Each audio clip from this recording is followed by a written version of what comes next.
Hooligan, fanático, aficionado, Villamelón. ¿tú qué eres? Bienvenidos a Locos por el Deporte. A lo profundo. Bienvenidos, como lo dice el intro, a Locos por el Deporte en un episodio más. La verdad es que ya perdí la cuenta. Horacio, ¿cómo estás el día de hoy? Bien, Arturo. Encantado otra vez de estar aquí en Locos por el Deporte con todos los Locolovers ahí que nos escuchan. Y pues gracias, nuevamente gracias por escucharnos, por hacernos pues parte de su día, de escucharnos, la verdad. Sí, agradecido la verdad contigo, ya es tantos episodios que la verdad me han gustado la mayoría. No voy a decir que todos, porque sé que a lo mejor al menos en lo personal puedo mejorar en algunos aspectos, pero esperemos que de aquí al real, como le dicen, podamos ir mejorando para que los oyentes les empiece a agradar un poco más la plática, que sea ameno, que lo estén escuchando en el tráfico, cuando estén lavando, no sé, la ropa. Claro, sí. Que lo disfruten. Claro, totalmente de acuerdo. Y si tienen igual los suscriptores ahí que nos siguen en Spotify, en Apple Podcast, la gente de Bolivia un saludo a la gente de Bolivia que nos escucha ahí, la verdad, bastante impactado, la verdad, gente de Bolivia ahí que nos escriba. ¿A ti dónde te pueden escribir para algún tema, alguna queja, sugerencia? A mí me pueden encontrar en Instagram como ArturoGZA y en Twitter como @JesusArturo19. A mí échame ahí un mensajito en Horacio.t10 en Instagram o Horacio Torres 10 en Twitter, o si no, a Locos por el Deporte 10, al Instagram oficial de este podcast, ¿no? Y es que esos amigos bolivianos a lo mejor están al pendiente también del equipo de Puebla, porque recordamos que ahí está Chumacero, el jugador boliviano que milita aquí en la Liga Mexicana de Fútbol. Exactamente, bueno, pero un saludo como quiera a todos los que nos escuchan, la verdad, gran parte aquí de Monterrey, en México obviamente son los mayores oyentes, Estados Unidos, Argentina, Chile, saludos a todos ellos, ¿no? Bueno, la verdad... Estados Unidos también. Y fíjate que hablando de Estados Unidos, apenas iba a iniciar el tema. Es algo, una conversación que he tenido con muchas personas. A lo mejor no la he empatado contigo. Sí. Que me gusta mucho hablar de ello. ¿Y por qué lo digo? Porque nosotros somos unas personas que nada más vemos el resultado final. O al menos la mayoría, sí, que solamente no les importa el proceso, claro, sino nada más el resultado que se obtiene al final. Pero a falta de querer conocer o de querer indagar en ese proceso, no hacemos las cosas bien y no obtenemos ese mismo resultado. Claro. ¿Y a qué voy con ello? A que en Estados Unidos tienen deportistas mucho mejores que en México. Yo diría que México no le pisa los talones. No voy a decir que hay sus excepciones. Claro. Pero generalmente, hablando de todos los deportistas, no llegamos ni al 5% de lo que genera Estados Unidos. Y es gracias al proceso que tienen esos jugadores, no nada más futbolistas. Porque quizá nosotros tenemos mejores futbolistas que Estados Unidos. Al día de hoy. Al día de hoy, claro. Y nos van a rebasar. Pero hablando de deportistas como Michael Phelps, como Serena Williams, que están preparados, que no nada más son deportistas, es claro, gente elite en el medio en donde se desarrollan. No, totalmente de acuerdo. Yo creo que hay una parte fundamental de esto que comentas, es que Estados Unidos no forma o no tiene una formación de deportistas como tal. O sea, al punto que quiero llegar, Estados Unidos forma atletas primero que formar deportistas, y principalmente o empezando por esa parte nos llevan años luz contra el deportista mexicano, contra el atleta mexicano. Yo tengo la fortuna, por así decirlo, tengo familia en Estados Unidos. Intrigo un poco de, oye, es que ¿qué haces tú, por ejemplo, desde pequeño, desde las primarias y demás? Y a los niños les enseñan, antes de un deporte, primero los enseñan a ser atletas. Primero te enseñan a correr, primero te enseñan a tener habilidades motrices. Y obviamente en Estados Unidos lo sabemos perfectamente cómo se manejan en base a todos los deportes en cuanto a temporadas, y desde tempranas edades igual, o sea, el niño va aprendiendo un poco de cada uno de los deportes. Lo vimos por ahí en el podcast también que fuimos invitados con los de Royal en Dallas, que por ejemplo ellos que juegan fútbol desde pequeños empiezan con espacios reducidos, jugando 3 contra 3, cuando van creciendo más los niños 5 contra 5 y hasta llegar a un 11 contra 11. 11. Aquí la verdad desde niño pues persigue una pelota y se acabó, ¿no? Y es lo mismo que pasa también con los balones. Nosotros estamos acostumbrados a darle un 5, un balón número 5 a un niño de 8 años cuando a lo mejor él tiene que agarrar un número 3. Claro. Entonces el darle ese 3x3 en vez del 11 contra 11 le ayuda a desarrollarse y a tener mayor contacto con la pelota, que es lo que termina desenvolviendo al jugador en el caso del fútbol. Exacto. Y tocaste un tema muy importante que cuando yo estuve estudiando la carrera de Ciencias del Ejercicio no lo marcaban mucho. El caso de que al niño chico no lo tienes que hacer un deportista. Claro. Hay procesos, lo voy a llamar otra vez como un proceso. Sí, es un proceso. Que primero se le tiene que enseñar la base, lo básico. Y como bien lo comentas tú, primero tienes que hacer un atleta. Primero, para el niño, para los 9 años, él debe tener las habilidades motrices para poder enfocarse quizá en 3 deportes diferentes. Sí, si no es que más. Y nosotros, a los 5 años, lo queremos ver en la sub-17 de Tigres de Monterrey. Sí. Dices, sí. tienes 5 años y piensas en la sub-17, ¿cómo? El niño primero tiene que ser un atleta, como bien lo comentas, y después, si lo decide así, si sus habilidades motrices, si su técnica, lo que va desarrollando va para el fútbol, pues bueno, ya el niño y su talento lo decidirá. No decidirlo nosotros como papá o como entrenador de que el niño de 3 años tiene que jugar fútbol. Obviamente hay ¿cómo lo podría llamar?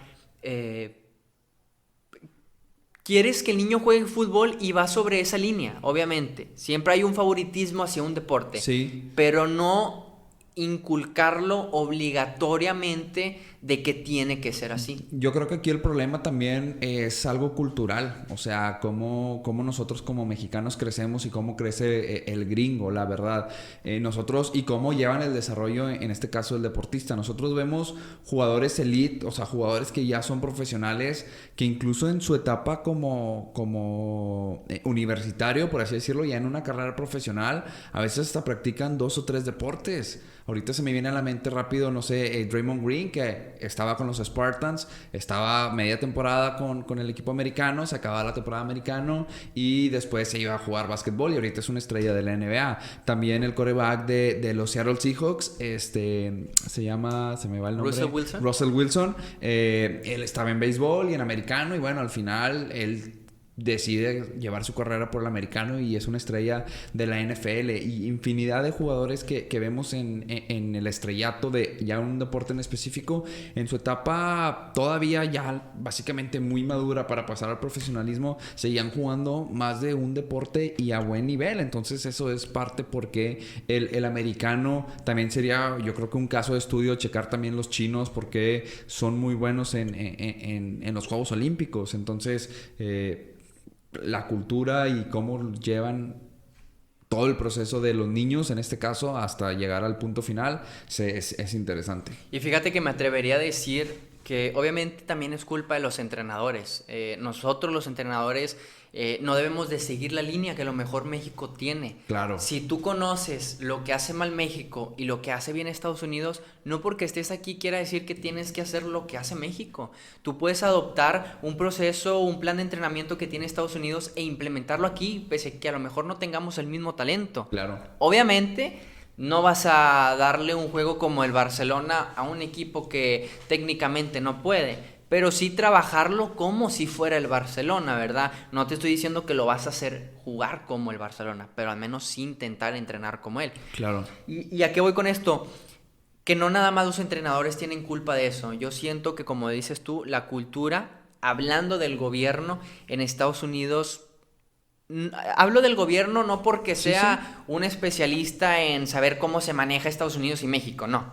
Obviamente no, pero creo que todos sabemos que el apoyo que le da el gobierno de Estados Unidos a sus escuelas, a sus atletas, es muy diferente al que tiene México. Nosotros, por así decirlo, o más bien la gente, los políticos, desvía fondos lastimosamente para otras causas. No voy a decir si para ellos o para otras personas, porque no estoy 100% seguro, pero simplemente lo desvía a otro sector y que no es el deportivo. Y yo siento que eso tiene mucho que ver porque el día de hoy se ven muy pocas becas deportivas. Tú tuviste la fortuna de tener una beca deportiva y no fue de las últimas, pero a lo mejor con las condiciones con las que tú estuviste, sí fueron de las últimas, hablando de las condiciones. Y en Estados Unidos, desde secundaria, casi creo te avientan un precontrato para que estés en la universidad con ellos. Entonces Sí. es muy diferente las becas. No, claro, totalmente de acuerdo. O sea, las becas en Estados Unidos son también,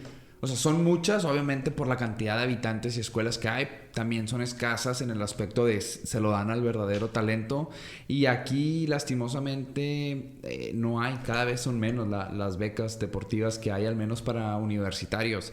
Como tú bien lo comentas, yo tuve la fortuna de tener una beca deportiva en la UR y literal fui yo creo que de las últimas personas o generaciones que tuvieron beca. Yo creo que después de mí 2, máximo 3 generaciones alcanzaron a tener beca y ya después la UR y otras universidades alrededor de la República decidieron quitar sus becas deportivas, pues porque no les interesaba el deporte, no les interesaba desarrollar atletas, no les ayudaba, no les interesaba pues sí, apoyar a jóvenes mexicanos que se desarrollaran y después pudieran llegar a un profesionalismo, no sé.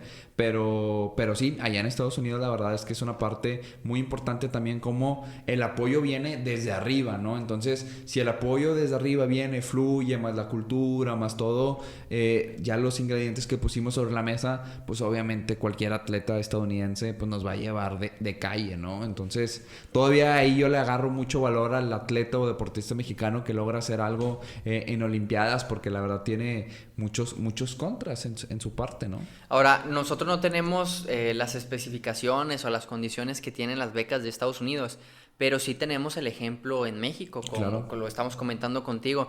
No sé si tú te acuerdes de, no sé si le llamen condiciones o no, o las cosas que tú tenías que cumplir para poder tener esa beca deportiva en la prepa y en la universidad de la UR. En la prepa y en la facu, la verdad es que básicamente era pasar tus materias, o sea, tampoco era tan rigurosa. Sé que en Estados Unidos, aparte de pasar tus materias, obviamente para poder jugar y entrenar, tienes que tener un régimen alimenticio que te pone la escuela. Un psicólogo. Ya sí dependería de cada escuela, pero la verdad es que nosotros no teníamos nada de eso. O sea, simplemente era pasa tu escuela y estás libre para jugar. También porque la liga era un reglamento de la liga. Pues ya ahorita ya ni me acuerdo cómo era, pero cada mes o cada que salían calificaciones, la UR tenía que mandar las calificaciones de todos a la liga y literalmente, o sea, si reprobabas ahí como que te tachaban, ¿no? No podías jugar, estabas inhabilitado. O sea, tú como votador no tenías, Horacio, en los partidos tú me tienes que promediar al menos 5 asistencias. No, nada, simplemente era pues hacerlo mejor que tu compañero para poder jugar y se acabó. O sea, tu único requisito para jugar era pasa tus materias y aquí en el entrenamiento sé mejor que tu compañero y vas a tener la oportunidad de jugar y se acabó. ¿Y tú que estuviste dentro, crees que es lo mejor eso? Pues mira, aquí en México digo no, obviamente no es lo mejor. O sea, a lo mejor hubiera sido yo ahorita ya que obviamente estoy más grande, he investigado un poco de muchas otras cosas. Me encantaría ser directivo, por así decirlo, de la UR o de alguna escuela para implementar muchas cosas como tú lo dijiste, un plan alimenticio, a lo mejor tener un psicólogo de cabecera para el equipo, o algunas otras comodidades para el plantel y demás, que no solamente los hubiera ayudado o me hubiera ayudado a desarrollarme a mí basquetbolísticamente hablando, sino también como persona. Entonces, porque al final también estamos, o las instituciones están para desarrollar personas, para de bien y demás, y que sean buenos, si no son a ese deporte, buenos profesionistas. Pero sí, yo creo que a lo mejor eso, con que nos controlaran la alimentación o algo así, yo creo que hubiera sido mejor tanto para nosotros personalmente como para los resultados del equipo.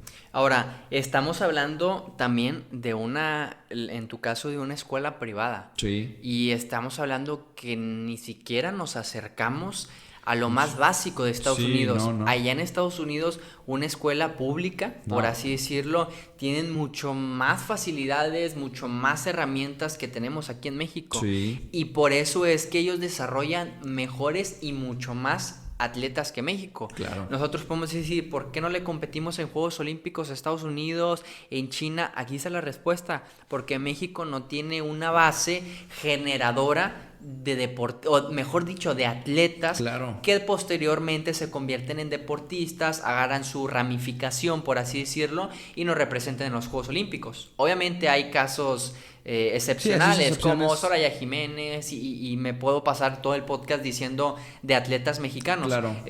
Pero yo siento que ese es el problema de México, para que no termine por dar el brinco grande en el mayor evento deportivo de la historia. Sí, la verdad es que sí, y yo creo que estamos lejos, muy lejos de poder conseguir muchas medallas, por así decirlo, en unas Olimpiadas. Estamos lejos de ser campeones del mundo, estamos lejos. ¿Por qué a nivel infantil sí somos buenos? Precisamente por eso, porque yo creo que hay una parte en el deportista o en el atleta donde dan un brinco grande, que yo creo que es más o menos por ahí de los 17 años, donde ya se empiezan a diferenciar mucho todo lo que viene arrastrando el deportista gringo, por ejemplo, en este caso, de lo que se tuvo que desarrollar, de todos los deportes que aprendió. Tal vez no es especialista en un cierto deporte. El futbolista o atleta, por así decirlo, mexicano, pues se especializa mucho tanto en un deporte que a lo mejor puede ser mejor, pero llega un punto en el que el break-even, o sea, Estados Unidos parece que, o algún otro país, se va por los cielos, y México se estanca, la verdad. Y tenemos el caso claro, Gustavo Ayllón ahorita como agente libre está buscando equipo, que estaba en España. Sí, estaba en el Madrid. Estaba en el Madrid, y es un jugador que ya tiene experiencia jugando en la NBA, en México y por supuesto también en España. Y después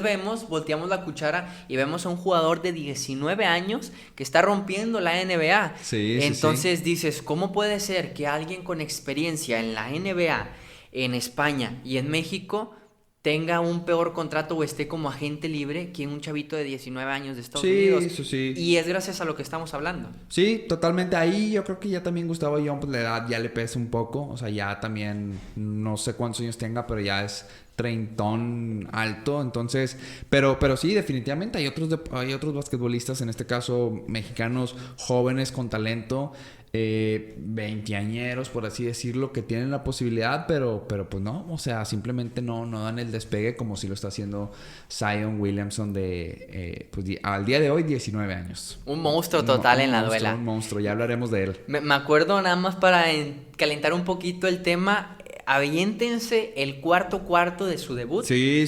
Impresionante lo que hace en ese cuarto, obviamente Ball, Lamelo. Sí, Lonzo Ball, mucha bola le estaba pasando porque traía calientita la mano Zion. Desde ese partido, la NBA dijo, tenemos que tomar a Zion como nuestro próximo referente de esta liga. Ya lo platicaremos en otro podcast, espérenlo ahí pronto, pero bueno, así está el tema. Estados Unidos contra México, las grandes diferencias que al menos nosotros vemos. Platíquenos ustedes qué es lo que piensan, cuáles son sus opiniones, cuáles creen que sean las verdaderas diferencias de por qué el atleta estadounidense tiene ese brinco tan importante contra el mexicano. Ahí escríbanos a Locos por el Deporte 10. Perfecto, entonces nos vamos despidiendo. Es un gusto siempre estar aquí platicando los micrófonos contigo, Horacio. Igualmente. Después ya vendrán más podcasts, que nos comente la gente ahí de qué tema quiere que hablemos, de algún deporte en específico. Tocamos mucho el fútbol, el básquetbol, porque es lo que más se mueve a la masa, pero si quieren que hablemos de natación, nos aventamos un clavado, nos metemos a la alberca y hasta con gorrita y gogles nos ponemos aquí aparecemos con gusto. Hablar en el podcast. Perfecto. Nos despedimos. Mi nombre es Arturo Garza, como siempre con mi compañero Horacio Torres. Esto es Locos por el Deporte, y recuerden, el deporte se lleva en la sangre. Adiós.